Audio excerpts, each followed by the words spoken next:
আব্দুল্লাহ বিন, তার বাপের নাম ছিল মুবারক। সে একটা বাগানে কাজ করত, ফলের বাগানে। হঠাৎ করে ফলের বাগানের মালিক ফল বাগানে গিয়েছে, যাওয়ার পরে বলতেছে, ওগো মুবারক, একটা ফল, সুন্দর ফল আমারে খাওয়াও। মুবারক সুন্দর একটা ফল, সবচাইতে যে ভালো ফল, সেইটা এনে কেটে দিয়েছেন। এখন দেখে সেই ফলটা টক।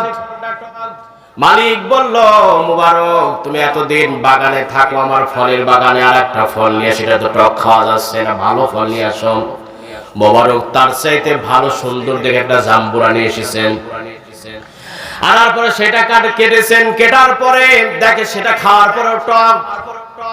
মালিক বলছে, মুবারক, এতগুলো ফল তুমি আনলে, সবগুলোই তো টক, সুন্দর ফল এনেছিল, ঠিক আছে, তুমি কি খাও না?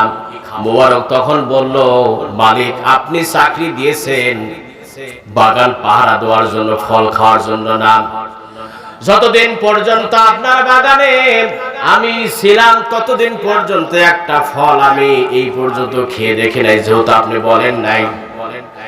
তখন মালিক চিন্তা করলো যে একটা বড় পুরস্কার দেওয়ার দরকার।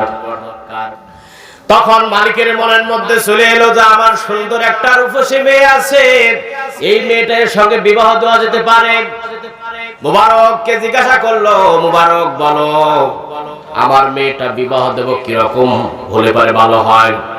তখন বলল, যা ইহুদি তারা তালাশ করে মেয়ের টাকা পয়সা আছে কিনা, যারা খ্রিস্টান তারা চিন্তা করে মেয়ের চেহারা ভালো আছে কিনা, ছেলের চেহারা ভালো আছে কিনা, আর যে ব্যক্তি ইমানদার সে ব্যক্তি দেখে তার মধ্যে আল্লাহর ভয় আছে কিনা, তার মধ্যে তাকওয়া আছে কিনা, তার সঙ্গে বিবাহ দেয়।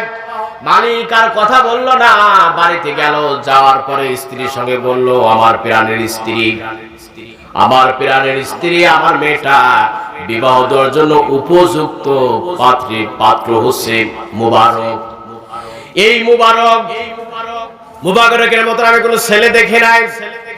তখন বিবাহ দিয়ে দেওয়ার পরে সম্পদ দিয়ে দিল, মুবারককে অনেক ধনী হয়ে গেল।